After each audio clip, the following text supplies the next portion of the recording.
Good morning, dear students. Welcome back to the English literature class. Today, we are going to begin with a new chapter from our short story session, Unit number 5, A Face in the Dark, written by Ruskin Bond. I hope that all of you are very familiar with the famous writer. Ruskin Bond is an Indian author of British descent. So he took birth. His parents are from British, but he took birth in India, and that's why he's being considered as an Indian author. So he's a very famous writer whose works are popular or familiar to children as well as adults. So the story which we are going to study, its title is A Face in the Dark. A Face in the Dark is the title of the story, written by Ruskin Bond. So in this story, Ruskin Bond narrates a thrilling incident that experienced by Mr. Oliver. Mr. Oliver is the main character of the story. So he got a very different experience which took place in the picturesque hills around Shimla. So this particular incident is happening in the background of Shimla, and it is fascination with the paranormal finds expression in the macabre tale. So this story is something very different. Its entire theme and its presentation, everything is very different. And from the beginning till the end, the story is able to create a kind of fear, surprise, suspense, and mystery. So, without wasting time, let's move to the class. So, today we will be seeing the first part of this chapter. Mr. Oliver, an Anglo-Indian teacher, was returning to his school late one night on the outskirts of the hill station of Shimla. So here we have to remember a few number of things, like one of the main character, or we can say there is only one main character of this story, that is Mr. Oliver. So who is Mr. Oliver? He was an Anglo-Indian teacher and was teaching in one of the schools, one of the English medium schools at Shimla. So usually he was having a habit that after the school hours he will be going to the markets, the city of Shimla, and she will be coming back to his residence at night. So as usual, he was returning to his school late one night on the outskirts of the hill station of Shimla. From before Kipling's time, the school had been run on English public school lines, and the boys, most of them from wealthy Indian families, wore blazers, caps, and ties. Now it is speaking something about the speciality of the school where Mr. Oliver was working. So from number of years the school was successfully running. The school had been run on English public school lines. So it was something like the same system, the same administrative system, as well as the pattern and the syllabus, which were almost same like the different English medium schools of the Europe as well as the Eastern countries. And the boys, most of them from wealthy Indian families, wore blazers, caps, and ties. So most of the students who were studying in the school were from the rich families, wealthy Indian families, because their dress code itself was giving us the information about their family background, because as per the text it says that they wore blazers, caps, and ties. Life magazine, in a feature on India, had once called it the Eden of the East. Mr. Oliver had been teaching in the school for several years. So in an English magazine, the name of the magazine is Life.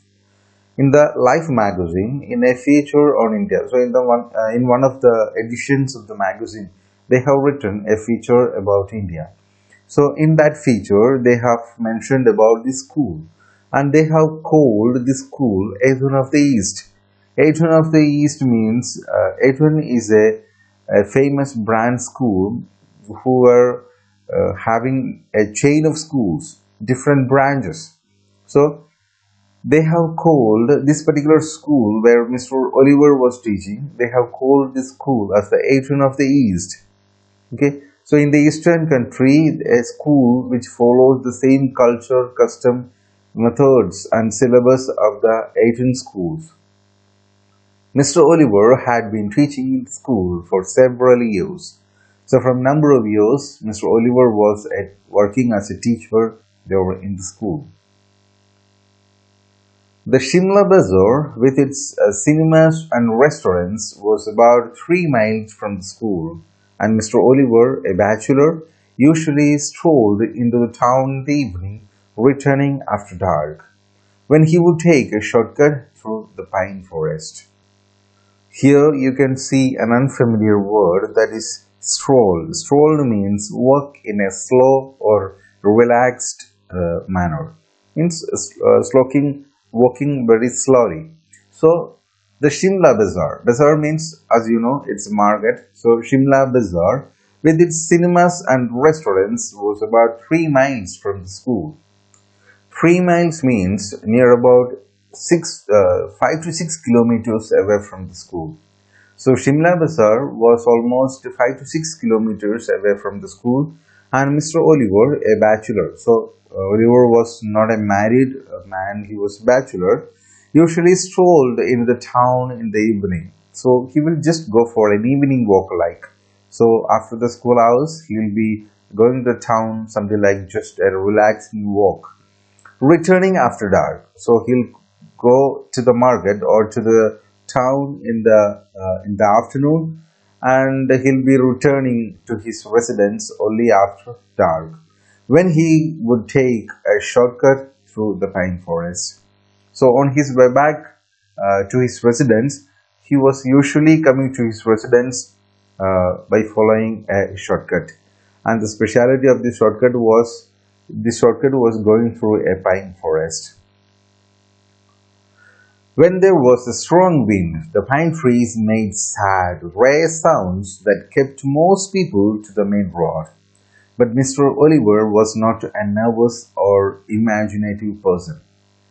So now here we are going to begin with the main events, or from here we are beginning the incident of the story, the main plot or the theme of the story. So usually when there will be a sound, of course, when the air passing through the pine forest, there will be a different kind, a terrifying sound will be there. So when there was a strong wind, the pine trees made that ray sounds, a kind of a ray sound, a very different, something like a terrifying, frightening sound was there that kept most people to the main road. People were not ready to take the shortcut because of that sound, because they were having fear. But in the case of Mr. Oliver, he was not a nervous or imaginative man. So here we can see the character of Mr. Oliver. He was not a fearful man. He was not a nervous or imaginative man. That's why, with courage, he had taken the way to his home, especially this shortcut. He carried a torch, and its gleam moved fitfully down the narrow forest path, when its flickering light fell in the figure of a boy who was sitting alone on a rock. Mr. Oliver stopped. Boys were not supposed to be out after dark. So here are a few number of new words are there for you. First one, fitfully, which means for a short period. And second word you can see in the third line, second sentence, which means when it's flickering. Flickering means a light shining in an unsteady way, means something like dimming. Okay, so then okay, rest of the words are familiar to you, I think. Okay, so he was carrying a torch in his hand, and its gleam, which means the light which came from the torch, was moved fitfully down the narrow forest path, though the batteries were running down. So he was having a torch in his hand, but it was not having enough light. But still, he was using it. With that torch, he moved fitfully down the narrow forest path. When its flickering light fell in the figure of a boy who was sitting alone on a rock, Mr. Oliver stopped. So when he was going with the torch, it was, though it was not having a very powerful beam of lights, but it was having a dim light. It was flickering, but still he was going on. He was continuing his walking with that torch in his hand. But at a moment he stopped in a place where he found a figure of a boy who was sitting alone on a rock. Mr. Oliver stopped. And the speciality, this boy was sitting alone. According to the system of that particular area, boys were not supposed to be out after dark. So it was not permitted, it was not encouraged by the people that students or the children can go out of their house after dark. "What are you doing out there, boy?" asked Mr. Oliver sharply, moving closer so that he could recognize the miscreant. But even as he approached the boy, Mr. Oliver sensed that something was wrong. So when Mr. Oliver found the boy, he went close to the boy who was sitting alone on a rock, and he asked a question to the boy. With a question, he approached the boy. What was the question? He asked the boy, "What are you doing out here, boy?" That was a question asked by Mr. Oliver, and his sound was very sharp because he was a bit angry. But even as he approached the boy, Mr. Oliver sensed that something was wrong. When he approached the boy, he realized that there is something wrong with the boy. The boy appeared to be crying. His head hung down, he held his face in his hands, and his body shook convulsively. It was a strange, soundless weeping, and Mr. Oliver felt distinctly uneasy. Okay, so here a few number of new words are there for you. Convulsively, which means moving suddenly. Then distinctly means clearly. So these are the two words which will be unfamiliar to you. So let's see what had happened when Mr. Oliver went close to the child. The boy appeared to be crying. So when Mr. Oliver approached the child, he understood that the child was crying, sobbing. His head hung down, he held his face in his hands. So he was almost bent down, and his face was resting in his arm, in his hand. And his body shook convulsively. It was shivering like. It was a strange, soundless weeping, and Mr. Oliver felt distinctly uneasy. So Mr. Oliver understood that this is something not normal. There is something strange. There is something wrong with the child. But he was not able to recognize. He was not able to understand what was that. So dear students, I hope you have got a very clear picture about what we have discussed today. And tomorrow we will be discussing what was that strange thing with the boy. What was that speciality? What was wrong with the child?